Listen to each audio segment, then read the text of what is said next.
Bienvenidos amigos y amigas a nuestro canal de YouTube, donde tenemos la oportunidad de conocer a diferentes líderes, pastores y directores de distintos ministerios de nuestra unión o incluso de otras iglesias amigas que nos ayudan siempre a tener una mayor perspectiva de la fe cristiana.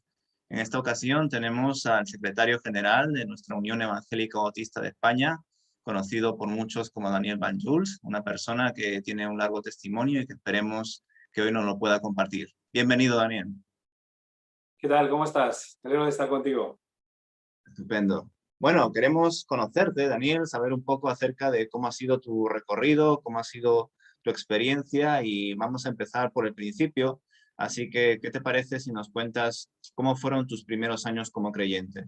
O mejor aún, ¿cómo conociste al Señor? Es decir, si perteneces a este grupo de personas que conoció al Señor a lo largo de su juventud o si provienes de una familia evangélica de generaciones.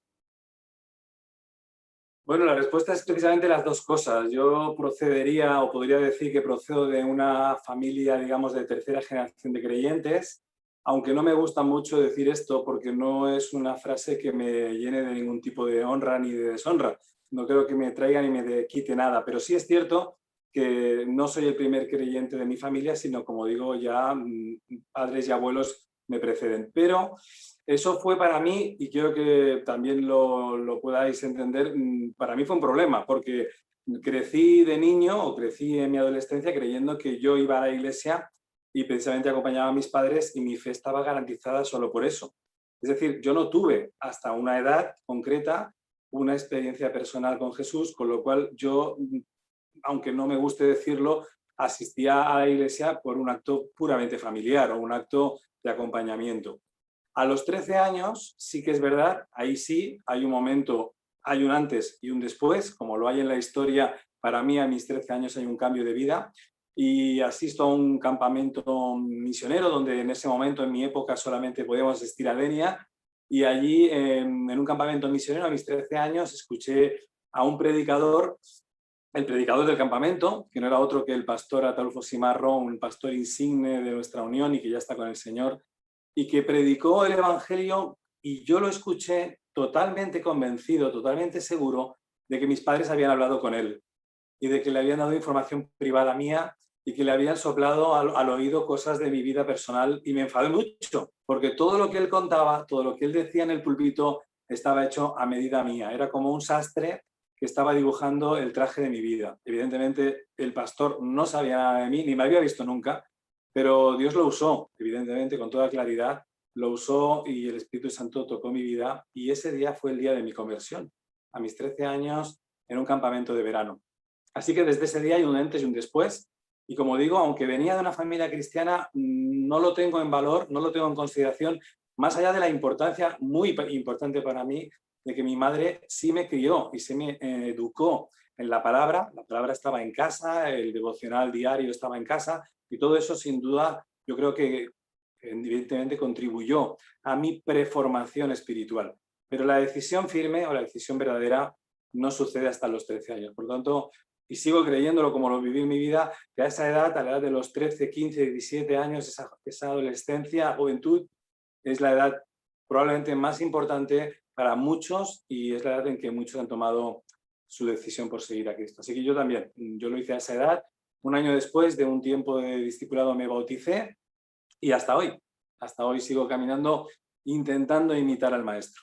Seguramente varios jóvenes y adolescentes que te están escuchando, Daniel, se sentirán identificados con lo que compartes, porque varios han tenido esa experiencia de encuentro personal, una vivencia cercana en entornos como son los retiros, los campamentos, ¿verdad? Así que nos podrías ampliar un poco más acerca de cómo fue ese recorrido, porque hay ciertas ocasiones en que los adolescentes se preguntan, ¿no? ¿Y ahora qué hago, no? ¿Cómo puedo mantener esta fe, todo este entusiasmo que he recibido en estas actividades de verano a lo largo de todo el año? Porque hay ocasiones en que a los jóvenes les cuesta muchas veces mantener ese ímpetu, ese espíritu de servicio, de cercanía con Dios, ¿no? ¿Nos puedes comentar cómo fue esa experiencia de afirmar tu fe? ¿En qué iglesias estuviste? ¿Cómo fue esos primeros contactos con jóvenes también de tu edad? Pues me identifico plenamente con los jóvenes que después de ese paso de fe, después de esa conversión, pues se puedan encontrar en cierta manera muchas veces solos. Lo entiendo perfectamente y me identifico porque esa fue también mi, entre comillas, mi triste experiencia inicial de fe. Y yo cuando me convertí era el único joven de mi iglesia, el único, no habían otros, y estaba en una iglesia muy pequeñita, esa iglesia de barrio, donde muchas de nuestras iglesias de la web son de ese perfil, de iglesias pequeñas, donde yo, el único joven era yo y donde mi relación con otros clientes era poca o nula. Fue que tuve que esperar por lo menos un par de años más o 3, a esos 15, 16, 17 años, empezar a conectar con otros jóvenes que sabía que, o conocí, que también estaban en la misma situación que yo. Así que me identifico y quisiera animarles a los que están en esa situación a que no se queden en casa, a que no se queden encerrados, que es época ahora, por supuesto, de hiperconectividad, época de explosión de conexiones con Internet y, evidentemente, de disposición, pronto espero, cuando la pandemia pase, de que podamos de nuevo volvernos a encontrar con cierta normalidad. Así que yo les quiero animar, por supuesto, a que, como yo lo viví, no lo vivan ellos. Es decir, enseguida que puedan, se relacionen, se encuentren, se abracen y escuchen y conozcan los testimonios de otros jóvenes con los cuales se podrán, sin duda, ayudar a edificar su fe, ¿no? Hay recursos, hay instituciones, hay entidades que se dedican a trabajar con esto, con jóvenes y con sus relaciones, ahora más que antes. Por lo tanto, no pueden desaprovechar esa oportunidad y los pastores no podemos tampoco desaprovechar la oportunidad de impulsar a nuestros jóvenes a que se relacionen con esos otros jóvenes de nuestras ciudades o de nuestras comarcas o de nuestras provincias que están ahí y que en algunos lugares, pues con esa soledad, deben encontrarse unos con otros. Eso sin duda es básico para el crecimiento de la fe y yo no lo tuve al principio y tuve que lidiar con esa realidad. Entonces mi experiencia personal no es para nada un paradigma en ese sentido, ni quiero ponerla como ejemplo de nada, pero lo que yo hice básicamente fue leer la palabra. No tenía muchas más opciones que estudiar la Biblia por mi propia cuenta. Me apunté a los cursos Cebico, que entonces, hace la tira de años del siglo pasado, era casi lo único que teníamos para un discipulado personal y que me fue de una grandísima bendición y que me ayudó a crecer en el Señor. Y lo hice de una forma muy autónoma. No lo digo como ejemplo, me repito, pero fue la única opción que tuve. Hasta que, como decía, pude contactar con otros campamentos, con retiros, con encuentros de juventudes y eso evidentemente marcó también un punto de inflexión y de crecimiento espiritual. Así que quiero animaros a que no perdáis las oportunidades. Ahora hay muchas y muy buenas, desde nuestras propias iglesias, desde nuestros pastores y evidentemente también de otras entidades externas que están ofreciendo recursos de conexión y de crecimiento espiritual para jóvenes.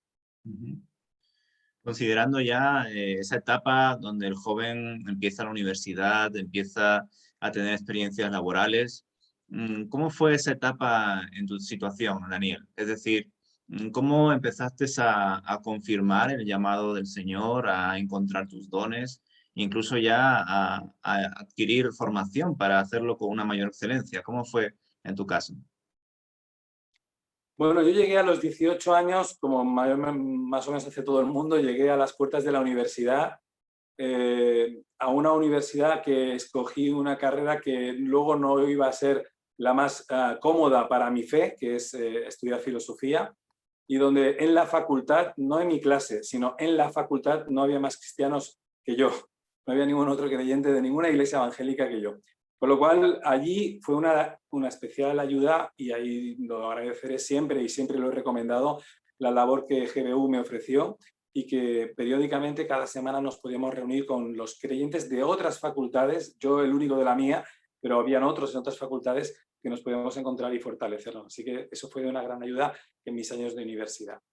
Ese tiempo de universidad, evidentemente, la universidad entonces, y aún lo es hoy, no es un ámbito agradable para la fe del cristiano joven, es un ámbito más bien hostil, donde hay que esperar ataques y confrontaciones habituales a nuestra fe, desafíos como mínimo, y donde nuestros jóvenes tienen que estar preparados lo más posible para su defensa, para su apologética, para su confirmación espiritual, para su fortaleza en su doctrina, porque van a encontrarse con una confrontación constante y habitual, casi yo diría, sea cual sea su carrera, pero en concreto la que yo escogí como filosofía, pues esto era muy común.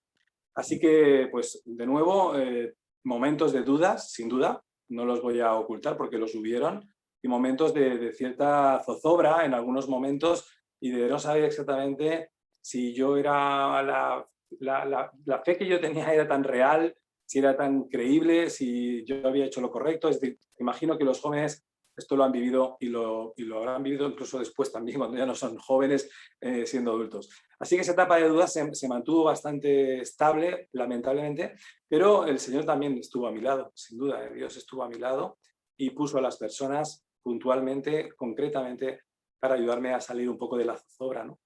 Una vez terminados los estudios, Dios me abrió puertas para ampliar o para seguir estudiando, ya no filosofía, sino algunos dirían incluso en el campo contrario. Y entonces, al menos eso es lo que decían en mi facultad de filosofía, pasé a estudiar teología, cosa que para mis compañeros era básicamente el síntoma de locura, y pasé a estudiar en la facultad, en el seminario, todo el programa de estudios de teología hasta terminarlo en sus 4 años. Así que fue una bendición, pude estudiar aquí en Barcelona y después pude continuar y ampliar los estudios en nuestro seminario, ahora facultad, también en Alcobendas, ahí en Madrid. Eso evidentemente fue un refuerzo, sin lugar a dudas, de esa fe que zozobraba en la universidad, y ahí es donde tuve claro, no lo tuve antes, pero sí lo tuve claro ahí, un llamamiento ministerial, es decir, algo más allá del estudio de la teología durante esos 4 años. Y vi claro que Dios me llamaba, no sabía exactamente a qué, ni a cómo, ni cuándo. Si estáis en dudas en esto, bienvenidos a la realidad, pero sí tuve claro que Dios me llamaba a un ministerio a servirle en la obra. Luego, en los últimos 2 años, fui viendo con claridad que ese ministerio podía ser pastoral y también incluso luego se afinó un poco más el llamamiento a una vocación que luego sería misionera, una labor misionera transcultural, en este caso en África. Qué bueno que compartas un poco este recorrido, ¿verdad? Porque quizá actualmente esa perspectiva acerca de ciertas carreras de la universidad ya no se tiene tanto, pero no ha pasado mucho tiempo de aquellas épocas en las que disciplinas como filosofía, psicología o otras carreras relacionadas con la ciencia se veían con sospecha desde los ámbitos de la iglesia y de la fe, ¿verdad? Se veían como una especie de amenaza, como un desafío hacia una creencia, vamos a decir, conservadora, en la cual se mantengan los principios. Como que se llegaba a ver, ¿no?, que aquellas personas que estudiaban estas carreras hasta incluso podían perder la fe. No sé cómo habrá sido en tu caso, ¿no? Si también por haber estudiado una carrera como filosofía, te habrán visto también, ya no solamente que hayas tenido tus tensiones con tus compañeros, con tus profesores, sino que por un lado el contenido de las asignaturas te haya desafiado a la hora de reflexionar en tu fe y que por otro lado quizá algunos hermanos o compañeros te hayan visto con cierta crítica, ¿no? Por estar estudiando algo que aparentemente puede incluso ser contrario a la teología, como bien has compartido. Sí, la palabra que has utilizado es, creo, la más adecuada, la palabra desafío. Estar ahí es un desafío, es un reto, pero no necesariamente es algo impensable, ni mucho menos un acto o una decisión errónea o pecaminosa. Más bien yo diría que todo lo contrario. En mi opinión personal, y es discutible con otros compañeros pastores que a lo mejor lo podrían ver distinto, pero yo creo sinceramente que nuestros jóvenes deberían ir todos a la universidad y deberían estar todos en ese contexto que ya he dicho antes que no es agradable, incluso que puede ser hostil, pero que precisamente ahí, con una fe, espero, antes arraigada, esa fe se consolida. Evidentemente será puesto en duda, evidentemente será atacada, puede ser incluso que puedas pasar, si eres joven, un problema circunstancialmente duro o incluso existencialmente difícil. No lo dudo y de hecho lo he vivido. Pero aun con todo, yo recomiendo que los jóvenes de nuestras iglesias, a ser posible, todos pasen por la universidad, sea cual sea la carrera y la especialidad que escojan, y aunque se les tenga que advertir y se les tenga que comunicar que va a haber posibles problemas de hostilidad circunstancialmente, eso deben afrontarlo. De hecho, Jesús, yo creo que lo tenemos todos claro y no haría falta recordarlo, pero nos dice y nos llama que seamos luz y la luz brilla donde hay más oscuridad. La universidad es un lugar de oscuridad, pues, espiritualmente hablando, por supuesto. Es un lugar de conocimiento, de sabiduría, es la catedral del conocimiento, pero es donde menos, o probablemente uno de los lugares de la sociedad donde menos se conoce el Evangelio. Así que es donde más debemos estar, donde más debemos brillar y necesitamos tener a jóvenes formados en todas las especialidades que el mundo exige. Pero, por supuesto, desde una perspectiva y desde una raíz, desde un tronco bien firme en su fe. En líneas generales, ¿cómo fue tu experiencia misionera? Pues mi experiencia misionera probablemente es una de las etapas hasta hoy que recuerdo con más cariño. Es una de las épocas de mi vida, ministerialmente hablando, que recuerdo con más satisfacción. Estuvimos allí con mi esposa, con mi hija y mi segunda hija recién nacidas durante 8 años en Guinea Ecuatorial, en África Central, muy cerca del Ecuador, un país maravilloso, con gente maravillosa y donde la necesidad espiritual cuando yo llegué era muy grande. Ahora hay muchas iglesias, pero cuando yo llegué en el año 94 las iglesias ya escaseaban, había muy poca presencia, muy poco testimonio, y donde la reacción y la respuesta de la gente era muy interesante porque querían escuchar el Evangelio, deseaban escucharlo, y por tanto nuestra labor en ese sentido fue sin ningún tipo de galones y sin ningún tipo de medallas, pero creo que fue útil. Así que, gracias a Dios, yo creo y lo recuerdo así, y mi familia también lo recuerda así. Y esto hay que decirlo con cuidado porque no queremos caer en la nostalgia ni la melancolía, pero sí recordamos con mucho cariño esa etapa donde pudimos hacer muchas cosas que en España no eran tan fáciles de hacer. Allí comenzamos escuelas, comenzamos bibliotecas, construimos pozos, fundamos una escuela o preparamos a líderes que luego serían y que son hoy pastores, y plantamos iglesias. ¿Cómo ves la evolución en líneas generales del liderazgo juvenil? Desde tus primeros años de experiencia como joven hasta hoy en día, seguramente has conocido muchas iglesias, muchos ministerios, hasta incluso nos podrías compartir seguramente varias anécdotas de Guinea, ¿no? Pero así de un punto de vista más panorámico, ¿cómo ves en líneas generales, como he dicho antes, la evolución del liderazgo juvenil? El liderazgo juvenil en este momento de la historia es totalmente necesario y totalmente urgente. Y su labor no siempre es sencilla, evidentemente, porque nuestros jóvenes, como hemos dicho antes, tienen muchas cosas que les distraen, mucha comunicación, mucha conectividad con miles de opciones. Así que el Evangelio está luchando contra todo eso. Pero creo que nuestros jóvenes, donde ahora en esta época, sabiendo cómo saben de muchas cosas y de muchos conocimientos mucho más amplios que los de mi generación, creo que están un poco más escasos en su formación bíblica.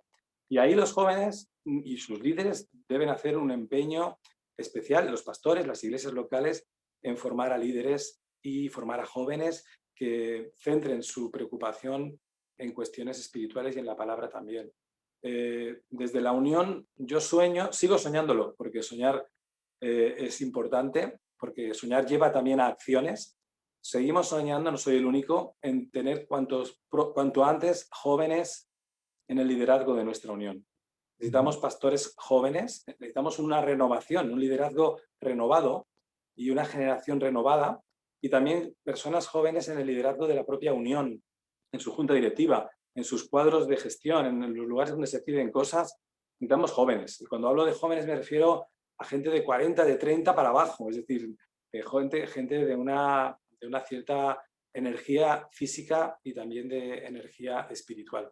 Ahí los líderes locales, ahora, en este momento de la historia, tienen un papel importantísimo. Tienen muchos recursos, tienen muchas entidades paraeclesiales que les pueden ayudar con materiales de mucha calidad, pero en algunas ocasiones veo que quizás falta algo de pasión, algo de empuje, algo de energía en este sentido. Y bueno, quisiera, desde mis palabras, en ningún momento parecer crítico, sino todo lo contrario. Quiero dar una palabra de ánimo, de exhortación, pero de ánimo, para decirles que cuenten con nosotros y que en lo que necesiten, por supuesto, la UEB está. Y para eso tiene un departamento de juventud y tiene un líder de juventud para ellos, un director, pero toda la junta directiva y los pastores en general y la unión estamos al servicio de que esos jóvenes pues levanten la mano y digan, heme aquí, aquí estoy y quiero servir al Señor. Ojalá esas manos se levanten por docenas, porque estamos deseando contar con ellos y transferirles cuanto antes esa transferencia generacional de liderazgo. Es cierto que a veces nuestras actividades, eventos, dan la sensación de que en la actualidad buscan más que los jóvenes tengan un espacio de entretenimiento, de adquirir formación o conceptos, ¿no? Con charlas, talleres y conferencias, pero muchas veces tanta teoría puede de algún modo saturar a los jóvenes o llevarles a distraerse y pensar que muchas veces la iglesia es un entorno donde se recibe pero no hay implicaciones de servicio, ¿no? El conocer aspectos de organización, de estructura, de implicación para la juventud debe ser fundamental, ya no solamente para reconocer sus dones, sino para ponerlos en práctica y que existan esas oportunidades. Por ello veo también positivo, ¿no?, que en estas entrevistas no solamente se conozcan a pastores, sino a personas con corazón pastoral, pero que tienen áreas de mucha carga, de mucho servicio, en el cual realizan aspectos importantes para nuestra unión.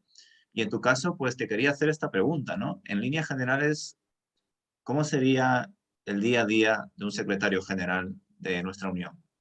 Una gran parte de mi ministerio es imprevisible. Una gran parte, como suele pasar también en la vida de un pastor de una iglesia local.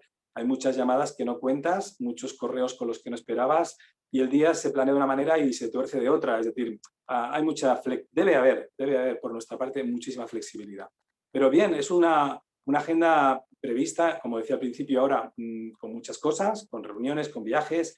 Una parte importante de mi ministerio se desarrolla el fin de semana. Los viernes, sábado y domingo casi siempre no estoy en casa y estoy visitando siempre alguna iglesia de nuestra unión. Por más que pasen los domingos y aunque acabe mi ciclo, creo que aún no las habré visitado todas, pero intento cada domingo estar en una. Eso es tremendamente valioso para mí, de una gran bendición. El primer beneficiado en esas visitas soy yo, porque por más que me preguntan, yo digo que la gran bendición de nuestra unión son sus iglesias, sus personas, sus pastores, y yo soy el primer beneficiado al ir a verlas o a verles cada domingo. Ese es probablemente el trabajo, digamos, de fin de semana, casi bastante estable. Y luego el trabajo, digamos, de lunes a viernes es un trabajo que tiene que ver mucho con una labor administrativa, con una labor de gestión de correspondencia, de llamadas, como apuntaba ahora. También, como he dicho, con algunas sorpresas, pero básicamente por ahí iría, no tanto el día a día, pero sí quizás la semana a semana, más o menos. Aunque para ser sincero, no planeo nunca el día a día mucho más allá, porque como he dicho, no lo puedo confirmar ni asegurar con certeza. Pero bueno, planeo más o menos el mes. El mes sí, voy en el mes a mes y bueno, gracias a Dios es una labor que nunca se detiene. Es un pozo sin fondo en cuanto al trabajo. De hecho, podríamos estar trabajando todo el día, no solamente 8 horas legales, sino que podría estar trabajando el doble y seguiría habiendo trabajo. Así que tengo que disciplinarme. Es un problema para mí, pero tengo que disciplinarme en cuanto a los horarios, en cuanto a también dedicar el tiempo mínimo, lógicamente, a la familia y al entorno de tus necesidades afectivas, ¿no? Pero bien, gracias a Dios, por ahí iría un poco el resumen de la agenda y lo digo con todo cariño y con todo gozo y con toda sinceridad que soy muy feliz en este ministerio de la Secretaría General, aunque a veces hay momentos difíciles, como por supuesto las hay, y algunas tormentas, pero con todo, como he dicho antes, estoy rodeado de un equipo en la Junta Directiva excelente, en el equipo aún más pequeño, en el equipo, digamos, de trabajo del día a día, que está formado por los oficiales, el presidente, la vicepresidenta y un servidor. Trabajamos día a día con toda confianza y con todo gozo y también un lugar de mucha paz. Y luego, como he dicho antes, con las iglesias, que en general, hasta donde yo sé y hasta donde yo vivo, en general solo me dan la mayoría de ellas me dan alegrías, la mayoría de ellas. Para acabar ya nuestra entrevista, me gustaría que nos puedas comentar algo más acerca de esta convención, que ya no queda nada para celebrar. Incluso, si quieres, hablarnos de ciertas perspectivas de futuro que tengas, que no solamente impliquen a toda nuestra unión, sino que incluso tengan en consideración a todo lo relacionado con el Ministerio Juvenil, con los jóvenes, con atraer a la juventud hacia la unión, hacia los ministerios y tantos cargos que son buenos desarrollar tanto para la unión como para ellos, ¿verdad? ¿Qué nos puedes compartir al respecto? Muchas cosas y tendré que ser muy breve, pero a solamente unas semanas vista, a finales de octubre, celebramos, como bien dices, nuestra 69 convención, el lema Sana nuestra tierra, evidentemente con la que está cayendo, que aún sigue cayendo en el nivel de la pandemia, pero también incluso a nivel espiritual creemos que es un lema muy oportuno, sana nuestra tierra, sana nuestra iglesia, sana mi vida, sana mi familia.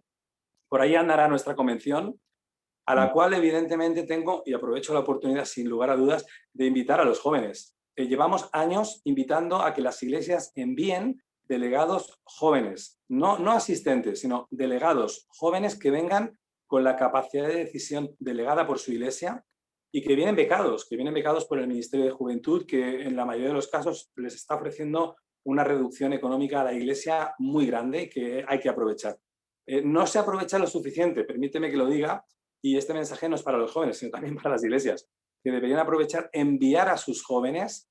Ya sé que no tienen experiencia, ya sé que nunca han ido, ya sé que a lo mejor no sabrán exactamente qué decir, pero para eso están delegados, para llevar el voto de la Iglesia y que las iglesias tomen esa decisión valiente de enviar a más y más jóvenes como delegados y quizás dejar que algunos hermanos que ya llevan 20 y 30 años yendo a la convención, que quizás descansen un poco. Y esta convención será una convención híbrida, en principio es una convención presencial, nos reuniremos de nuevo como suele ser habitual en el mismo hotel de los últimos años, en Gandía, pero también a la vez las iglesias que no pueden asistir podrán seguir todo el programa o la mayoría del programa o en formato de streaming, en online, lo podrán ver desde su iglesia. Así que tienen un formato un tanto híbrido. Y después de esto nos ponemos a trabajar con el gran reto que tenemos desde Secretaría y desde toda la Unión, que es preparar la convención del año siguiente, del año 22, que no es una convención más, porque si esta es la número 69, aquella será la 70, pero coincide con que es el centenario de la existencia de nuestra Unión Evangélica Bautista de España. Con lo cual, es un centenario que por lo menos yo personalmente creo que será el único que voy a vivir. Quizás los jóvenes quizás vivan dos, pero yo creo que este será mi único centenario y queremos hacerlo con la mayor ilusión. Y ahí, por supuestísimo, no cabe duda, los jóvenes tienen que tener un papel. Y no un papel decorativo, queremos que tengan un papel importante. Sin duda, queremos mirar hacia adelante. Y mirar hacia adelante es mirar a los millennials, mirar a la gente joven y soñar y planear con ellos la web del siglo XXI. Y ahí, sin duda, necesitamos que los jóvenes estén, que aporten, que traigan opiniones, que traigan desafíos, que traigan una voz crítica, constructiva y que nos digan, en broma no lo digo muy en serio, que nos digan por dónde tenemos que ir. Porque su voz, a nuestro criterio, al criterio de este secretario general, no solo cuenta, sino que cuenta mucho. Y de hecho, la web de los próximos años será la web de ellos. Así que pues esperamos contar con los inmediatos en esta convención y que luego se apunten muchos para la convención especial del centenario en el año 22. Mi tiempo aún seguirá en la Secretaría General comprometido hasta el año 23, donde termina mi ciclo, y a partir de ahí ya veremos lo que Dios dispone, pero hasta ahora, como mínimo, sigo en esta labor comprometido hasta octubre más o menos del año 23. Luego Dios dirá. Así que estamos muy abiertos, todos en la Junta Directiva, a poner todos nuestros oídos a vuestra voz. Muchas gracias, Daniel, por tus palabras de ánimo y que incluso buscan que la juventud pues obtenga, ¿no? Este deseo de servicio, este desafío de implicarse y esperemos que nuestros oyentes reciban con alegría y también con ganas este mensaje, ¿no? Este llamado y puedan dar ese paso de fe. Muchas gracias, Daniel, por tu trabajo, por tu ministerio, por todo lo que nos has compartido en esta entrevista y deseamos que el Señor te bendiga mucho. Gracias a vosotros y un abrazo también a todas las iglesias de CBM. Bueno, amigos y amigas de nuestro canal, gracias por vuestro tiempo, por vuestra dedicación. Esperamos que esta entrevista a nuestro secretario general os haya sido de bendición y reflexión. Esperemos también que pronto aparezcan más entrevistas que puedan servir para inspiración, para servicio, para todo aquello que os anime a involucraros en la iglesia. Que el Señor os bendiga.